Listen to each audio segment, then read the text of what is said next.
Hey, what is up guys? Welcome back to the channel and welcome back to Gran Turismo 7. Today's video is going to be a money making method and build.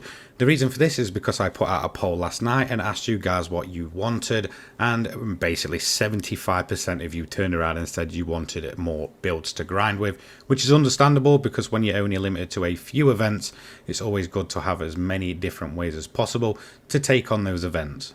It's going to be a bit of a 2-for-1 special since this kind of tune and build can be used on both of these models, and obviously, well, it's going to be the ItalDesign VGT today. So if you want to buy this thing, you head over into Europe, you want to go all the way down to Italy and over to the new ItalDesign tab. Click on that and then you're going to be going into the showroom and you'll see that you have two different versions, both costing you 1,000,000 credits each, which you're going to get back within around about an hour. Anything else after that is complete profit. It's up to you which one you're going to choose. I'm going to show you a build for both, and the one I'm going to be using in the video is going to be the off-road version. So I just want to give a big shout out to Ridzone, who did the livery for today's video. I absolutely love this one and it gave the whole car a whole new life. So obviously I'm going to give him credit for that one. So thank you so much for this livery, really enjoyed it. So onto the build itself, I'm going to show you the off-road version first. What you want to do is just throw on some heavy wets, and as you'll see, you can't really change much else. There's not really any customization options for this car, so you don't really need to mess around there. You will need ballast. It's 174 ballast on the off-road version with a positioning just down below of -49. Power restrictor you want to set to around about 88 with the output adjustment to 87 on the fully customizable ECU. For these builds, I just want to give credit to Kurt Gasp, who sent them over on my Discord server. If you do want to join that and you want to have a look at some other tunes that people have made, there will be a link in the description for you guys to jump in. In terms of the street one, we also have a very similar setup. As you can see, this time we're going for 182 ballast, -50 positioning, 86 on the restrictor, and 87 on the output adjustment on the ECU. Nothing else needs changing. Super simple setups.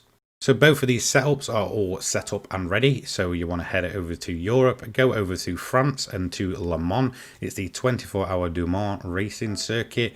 It's the middle event here, the PP700, 30 minutes. Go ahead, enter that, and that is the event that we're going to be using. It's a very, very easy event to use. So before I get into the strategy, you'll probably find your own way to do that, but I will tell you about the car and the build first. So this car is built for one thing and one thing only: absolute speed. In terms of your top speed, you're looking at over 200 miles an hour in the straights, which is absolutely ridiculous for a car coming in at 700 pp. You're putting out around about 1,000 brake horsepower, so it's no slouch there, and it has four-wheel drive, so there's plenty of grip in this car, even though we're running a tyre compound that realistically should not work in the kind of dry conditions and on the track. It should handle absolutely terribly, but it doesn't. Obviously the four-wheel drive system will help you out with that, so there's plenty of grip to be had, plenty of speed, and believe it or not, it's relatively fuel efficient, so not many pit stops needed to be done. So let's move on to the strategy that I used with the ItalDesign VGT. I'm going to literally put it in fuel mix 6. This is because I want to do as long of a stint as I can. I actually had to pit in the end, not due to fuel use, but actually to tyre wear. Obviously when you begin, you will probably notice that, well, we're running wet, so it's not going to handle as kind of grippy as it should.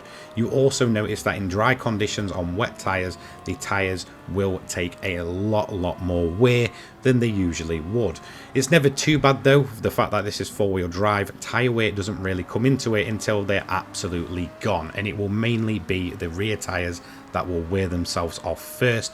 However, you should get a decent few laps in before that even happens, and when the wet weather comes, you're covered off anyway, so you don't need to really worry too much about tyre wear probably until the later stages, around about 20 or so minutes into the event. So I've heard people say that they've changed up the clean race bonus at Le Mans. As far as I know, and as many times as I've ran this since the latest updates, that is not the case. Still the only way that you will lose your clean race bonus is by getting a penalty under a yellow flag. So if you do see a yellow flag, just take extra caution, you should be good. So yes, you can go off the track, you can hit the AI, and you can absolutely wipe yourself out in the barrier. It's not going to matter, you will always get that clean race bonus. By the time you get to the end of the main straight, you'll already be in the lead. In terms of difficulty, I just recommend putting it on whatever you want. It doesn't matter. This car is built to be overpowered, so just do what you want difficulty-wise, to be quite honest.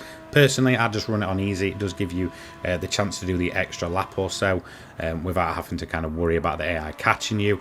In terms of lap 2, just start monitoring the weather and hope that you start getting a bit of rain. If you don't get rain, which is quite rare but does happen, you will probably have to pit more than one time. This is obviously because of the extra wear on the wet tyres by running it on a dry surface. If you do get rain though, like I did here on lap 3, you're pretty much golden for a few laps. This will drastically reduce the tyre weight on this car. Obviously you're running wet tyres now on a wet surface, so this should be a lot better at this point. I did have to do a single pit stop, and that was mainly because the rear left was completely shredded by the end of lap 5. So I'm just going to dip myself into the pits and do my one and only pit stop for the entire race. Like I said, if you do have a fully dry race, which is massively rare but does happen, you'll have to pit more times. 2 stops should be enough in that situation, but overall you should only need one single pit stop. And as you can see, I did this one quite late into the race. As usual, just slap on some new tyres, put some extra fuel in, and away you go, just to ensure that you're covered off and not running out of fuel if you have to maybe do an extra lap or so. Realistically, laps wise, you should be looking to do 7. I've even heard of people doing 8 laps with this thing, so it is entirely possible. Just like with the Honda, you can do a lot of laps. Eventually I did come around to finish up the event. As you can see, I just turned the engine up for the last few laps. I had plenty of spare fuel. This thing is very good on fuel, surprisingly enough. As you can see though, we did it in just over 30 minutes. So we didn't have to do the stop and wait. We completed 7 laps in that time. And we're going to go over the line and take that very easy win. So that's the strategy I use. Feel free to find your own kind of way of doing it, but I do like to just give you, an idea of what to expect when it comes to actually running these cars. As you can see, we did it in just over the 30-minute time barrier, which is very good for 7 laps. We did a fastest lap on lap 7, which was our final lap, of a 4 minutes 10.653, which is pretty good for running wet tyres in mainly dry conditions. It's going to be 825k in around about 30 minutes or so.